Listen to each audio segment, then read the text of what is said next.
Hello, INFJs and INFJ lovers. Welcome back. We had a long, lazy Thanksgiving weekend. Um, so, lots of relaxing time, lots of eating good food, and um, time with family, and some peace and loveliness.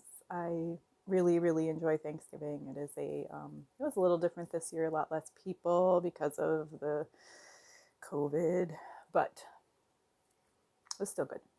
And nice to have a long weekend with everybody home and just be lazy, which is not something I do very often. But yeah, I try to have a little bit more of that because I am a human being, not a human doing.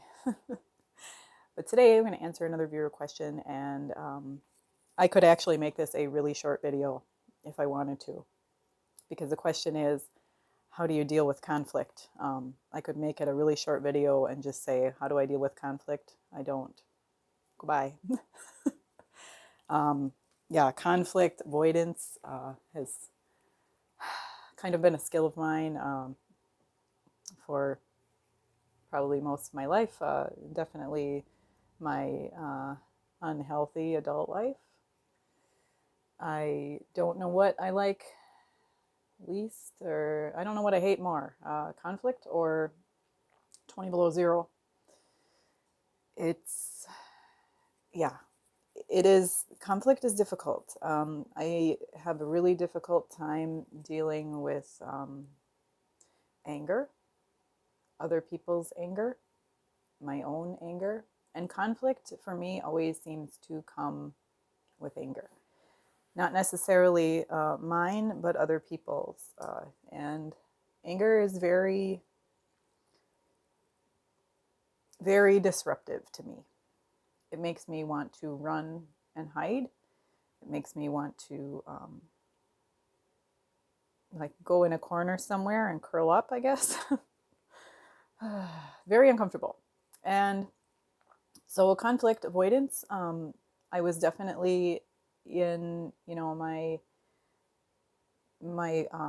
growing up family.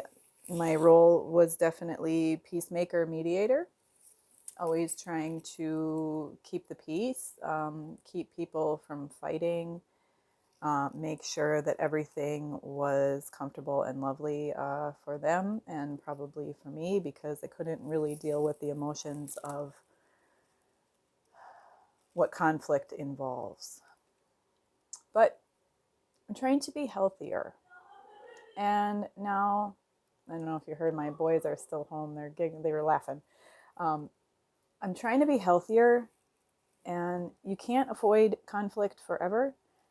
And there are definitely people that seem to enjoy conflict, incite conflict. And those people that are really like loving the drama and loving conflict, I do tend to avoid those people. But in the past, I would rather let a relationship die, walk away from a person, or pretend I have no needs and internalize everything than engage in conflict, even over something simple. I would rather just let things go and be a peacemaker. And blessed are the peacemakers. But there are times that you have to defend yourself, you have to defend your loved ones, you have to have appropriate boundaries and appropriate, limitations with people. And sometimes you have to call people out on their behavior. And I'm a mother, so I do have to call people out on their behavior. And the older my children get, and going into the teenage years and being in the teenage years, there's a lot of conflict. And I don't like it. I would like them to just be happy and peaceful, but it doesn't always work that way. They have conflict with each other. They have conflict with their dad. They have conflict with me because, I have to ask them to do things. I have to ask them to stop doing things. And sometimes they're just jerks to each other, siblings. Sometimes they're jerks to each other. And sometimes you have to call out one or the other or both or all three. And that incites conflict. And in the past, I had, and maybe even still now, but I'm trying to be better, I would bring something up and say, hey, in as peaceful as I could, hey, this is what I see going on here. This is what I would like changed, and let's do it. And then if they came back at me with a negative, angry, or anything but, oh, okay, mom, I would run and hide and take back everything I said, apologize, blame myself. Ugh, dysfunction. So I've been trying to expose myself to conflict. Um, the word immersion therapy has really been a huge thing in my life recently and in my head, where I feel like if I just put myself in the situation over and over and over, maybe it won't be so painful for me to experience it. So my daughter and my husband, I don't know if they like conflict, but they do like to debate, argue. Sometimes they fight, as people do. And they get very animated, very emotional, very involved, and sometimes angry. And I used to just like leave the house, go outside, go in my bedroom, close the door, and sometimes cry while they were doing that. But recently I've been trying to just sit in there, in the room that they're in, if I can handle it, of course, and just be exposed to that so that I can rationalize that I am not in danger. Because, my brain wants to tell me when people are in conflict, when people are angry and they're arguing or hashing something out, that I'm in danger and I need to run away. So I'm trying to put myself into like immersion therapy for that, so that I can, self-done therapy, so that I can get used to the emotions that are involved in conflict, because sometimes it's necessary. And I have definitely like poked the bear. I have definitely gone to my husband, to a friend, to one of my children, brought something up, inflamed them, and then tried to take it all back. And then blame myself for the entire situation, even though there was something that they were doing that was bothering me, crossing a boundary of mine, you know. So, but avoiding conflict, trying to get better at it. Definitely, it depends on how close you are in relationship to the person. I can be, when I'm at work, in my professional atmosphere, I can be very strong, cold, stoic. There's lots of words for it, if I need to be. If I need to tell some jerk to get out of the salon, I can do that.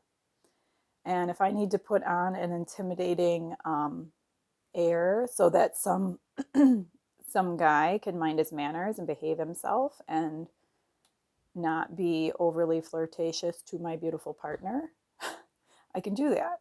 And I notice that, when I have to act like that, it's so crazy to me, but I can be very intimidating for some reason. Like, this grown man is afraid of this tiny little mama. But when it's a close relationship with someone I love, I have a lot of difficulty doing that, because I don't want to be that person to them. I want them to feel love from me. I don't want them to feel corrected, feel intimidated, feel like I'm mothering or lording over them in a way that would make them feel like less than a person. So the adage goes, pick your battles. And that's something I had to learn being married for, 20 years.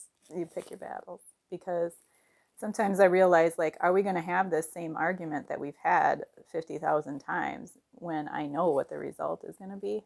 No. So we're going to avoid that conflict, and I'm going to just either mark it up to we agree to disagree, or that's just how it is because that's how we are, you know. But I think if you are able to, you know, if there's something that you need to bring up to a person and you have to engage in conflict, sometimes we think, or I think, that it's going to be a lot worse going into it than it actually ends up being, you know. Sometimes I make it more of a situation than it needs to be, and I rehearse in my head what I'm going to say and how they're going to respond, and then how I'm going to respond. And I'm so witty in my head, but then when the emotions start, then I kind of fall apart. But I'm getting stronger in this area. But yeah, conflict avoidance is definitely something that I have struggled with, and I have kind of made myself into a self-proclaimed martyr by simply avoiding conflict that could have been easy to rectify. You know, I'm thinking like I need to ask someone to take out the trash, and it's going to cause this huge conflict, and maybe I don't have the energy for that conflict today, so I will just take it out myself and then feel sorry for myself. You know, that's a really simple example. Sometimes it's as simple as, you know, can you please not say this phrase or this word to me anymore? And I think it's going to cause like complete destruction of the relationship if I ask somebody to not say something that they typically would say to me, or that they feel like is something normal that you say to somebody, because it's something that for whatever reason upsets me. And I have thought it out before I ask the person not to say it. I've thought it out so many times that it's going to be this huge deal and this huge conflict, and I'm going to have to explain it all, that I've gotten myself so worked up and so afraid that I'm going to destroy a relationship by asking someone to please stop doing something that's really simple. And yeah, I don't even know where I'm going with this. I'm just talking on and on. But how do I deal with conflict? I don't. I'm trying to get better. But in the past, my response has been to just, if someone is, if there's some conflict that I can't ignore, I just walk away from them. And that's not healthy. Sometimes you have to. Sometimes people are so life-sucking and destructive that you have to walk away from them. But maybe try talking to them first. I don't know. Because in the past, I haven't. I just walk away. You know, I just door slam them. I don't know if I like that term, but yeah, I just do that instead of facing my fear of conflict. I just destroy and walk away from a relationship. So there's my piece on that. Let me know what you guys do. Let me know what you think of this. Hopefully I made some sense for you. But yeah, have a great day. It is cold outside, and we are getting more snow today. And I didn't even think we had any in the forecast. So live and love out of the way you were created. Thank you.